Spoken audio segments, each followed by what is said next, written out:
Student, आता आपण एकदम इम्पॉर्टंट टॉपिक बघणार आहोत. तो आहे मिटॉसिस. सोमॅटिक सेल और stem cells divide by मिटॉसिस.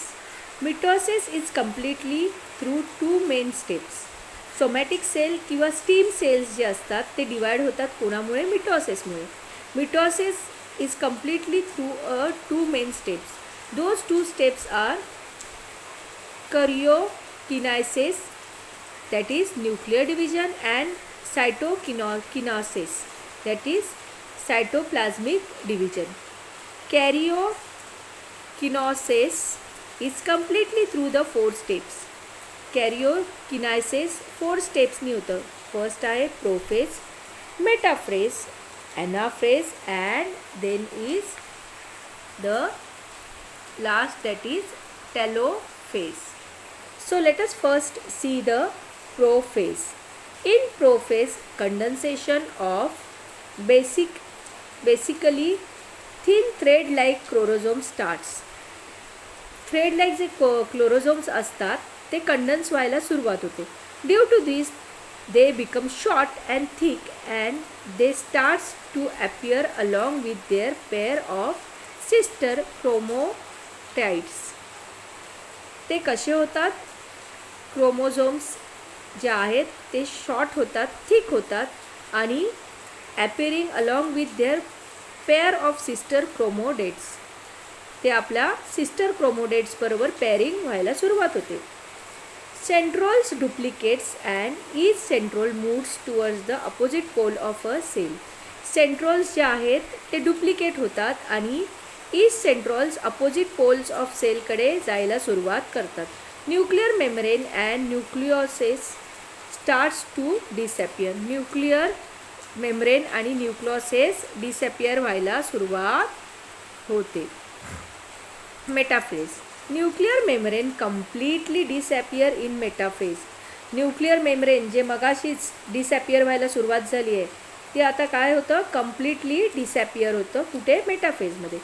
क्लोरोसोम्स complete their condensation and becomes clearly visible along with their sister chromatids, and chromosomes are arranged parallel to the equatorial plane.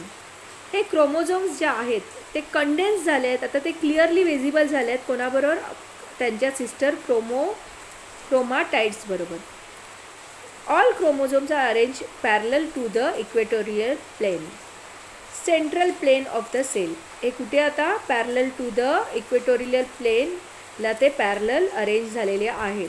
Special type of flexible protein fibres are formed between centromeres of each chromosomes and both centrioles. Next आहे anaphase. In anaphase, centromere splits and thereby sister chromatids of each chromosomes separate and they are pulled apart in the opposite direction. एनाफेजमध्ये काय होतं? Centromere जे आहे ते split होतं. thereby central chromatids of each chromosomes separates and they are pulled apart in the opposite direction. ते separate होतात आणि ते अपोजिट डायरेक्शनमध्ये खेचले जातात with the help of a spindle fibers. Separated sister chromatids are called as daughter chromosomes. हे separate जे झालेले sister chromatids आहेत त्यांना काय बोललं जातं? Daughter chromosomes.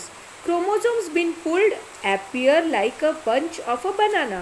हे जे पुल झालेले क्रोमोझोम्स आहेत ते कसे दिसतात?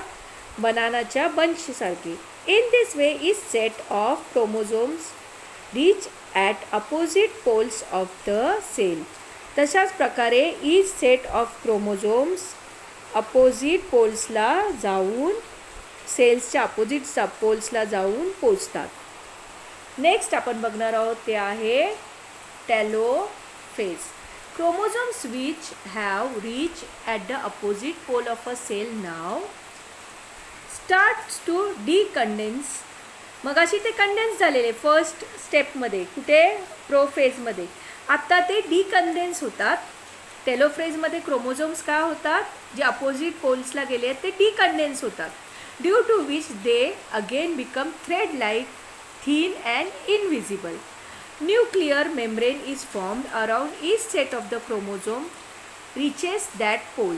Thus, two daughter nuclei are formed in the cell. आणि अशा प्रकारे परत दोन डॉटर न्यूक्लिया सेलमध्ये निर्माण होतात. Nucleus also appears in each daughter nucleus. Spindle fibres completely disappear. आणि अशा वेळेला जे स्पाइंडल फायबर मगाशी जे झालेलं आहे ते आता कम्प्लिटली डिसअपियर होतं. In this way karyokinesis completes and cytokinesis begins. The cytoplasm divides by cytokinesis and two new cells are formed which are called as a daughter cell. Cytoplasm divide होतं सायटोकिनॉसिसमध्ये आणि दोन न्यू सेल्स फॉर्म झाले आहेत त्यांना काय बोललं जातं daughter cell. In this process a notch is form at the equatorial plane. ह्या प्रोसेसमध्ये गाठ निर्माण होते notch of the plane which reopens gradually and thereby two new cells are formed. ती गाठ ओपन होते आणि नवीन दोन सेल निर्माण होतात. However, in the case of plant cell, instead of notch, the cell plate is formed exactly along midline of the cell and thus the cytokinesis is completed. Mitosis is initial for the growth of a body. Beside it is necessary for the restoration of